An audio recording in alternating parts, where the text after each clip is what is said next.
Hello दोस्तों, चलिए तो शुरू करते हैं आज विक्रमादित्य की एक और बहादुरी की कहानी के साथ।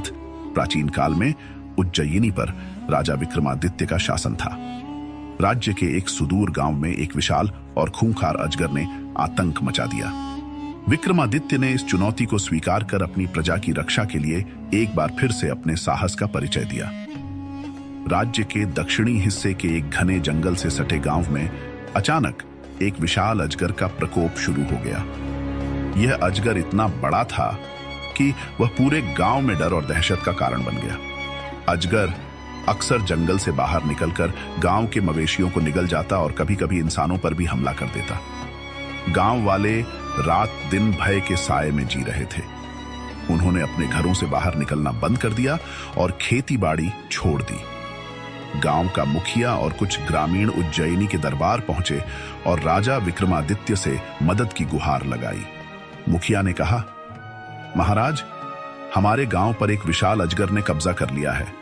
वह हमारे मवेशियों को निगल जाता है और हमारी जान को भी खतरा है। कृपया हमारी रक्षा करें। राजा विक्रमादित्य ने मुखिया की बात ध्यान से सुनी और तुरंत इस समस्या को हल करने का निश्चय किया। उन्होंने अपने दरबारियों और सैनिकों से पूछा कि कौन इस खतरनाक अजगर से लड़ने के लिए तैयार है। लेकिन अजगर की भयावहता के किस्से सुनकर कोई भी व्यक्ति आगे नहीं आया। तब विक्रमादित्य ने खुद इस कार्य को अंजाम देने का निर्णय लिया। उन्होंने कहा, एक राजा का सबसे बड़ा धर्म अपनी प्रजा की रक्षा करना है। यदि मेरे राज्य के लोग भय में हैं, तो यह मेरा कर्तव्य है कि मैं उनका भय दूर करूं। उन्होंने अपनी तलवार और ढाल को उठाया और अपने सबसे तेज घोड़े पर सवार होकर गांव की ओर निकल पड़े। राजा विक्रमादित्य ने गांव पहुंचकर स्थिति का जायजा लिया। गांव के लोग उनसे मिले और उन्हें बताया कि अजगर जंगल के पास स्थित एक बड़ी गुफा में रहता है। वह रात के समय गांव में आता है और हमला करता है। विक्रमादित्य ने ग्रामीणों को सांत्वना दी और कहा, डरो मत, मैं इस समस्या का अंत करूंगा। ये अजगर अब तुम्हारा कुछ नहीं बिगाड़ पाएगा। अगले दिन विक्रमादित्य ने अकेले ही जंगल में जाने का निर्णय लिया। उन्होंने अपनी तलवार और ढाल के साथ गुफा की ओर प्रस्थान किया। जंगल बहुत घना और डरावना था। वहां की खामोशी और अजीब आवाजें माहौल को और भी भयावह बना रही थी। जैसे ही वह गुफा के पास पहुंचे, उन्होंने देखा कि वहां चारों ओर हड्डियां बिखरी हुई थीं। गुफा से एक डरावनी फुफकार की आवाज आ रही थी।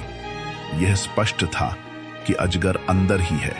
जैसे ही राजा गुफा के अंदर गए, उन्होंने देखा कि एक विशाल अजगर उनकी ओर देख रहा है। अजगर की आंखें लाल रंग की थीं और उसकी फुफकार से पूरा गुफा हिल रहा था।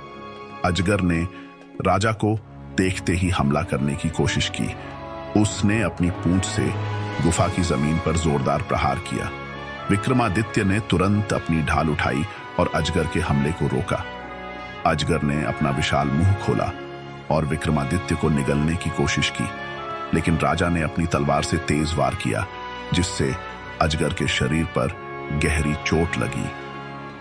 अजगर ने अपनी पूंछ से राजा पर हमला किया, लेकिन विक्रमादित्य ने तेजी से पीछे हटकर खुद को बचा लिया। उन्होंने अपनी तलवार से अजगर की पूंछ पर वार किया, जिससे वह घायल हो गया। अजगर ने जोर से फुफकार कर विक्रमादित्य पर झपट्टा मारा, लेकिन राजा ने अपनी तलवार से उसकी गर्दन पर प्रहार किया।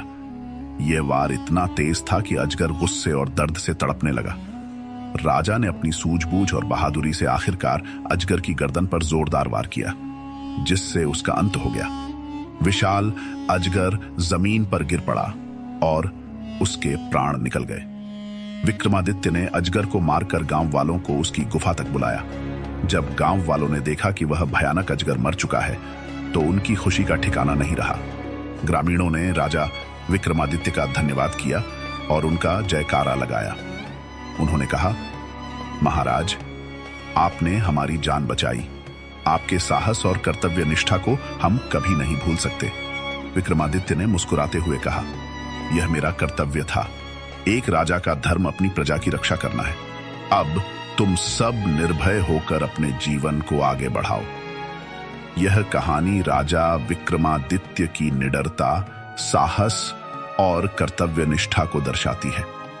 यदि आपको कहानी पसंद आई हो तो चैनल को सब्सक्राइब करें दोस्तों।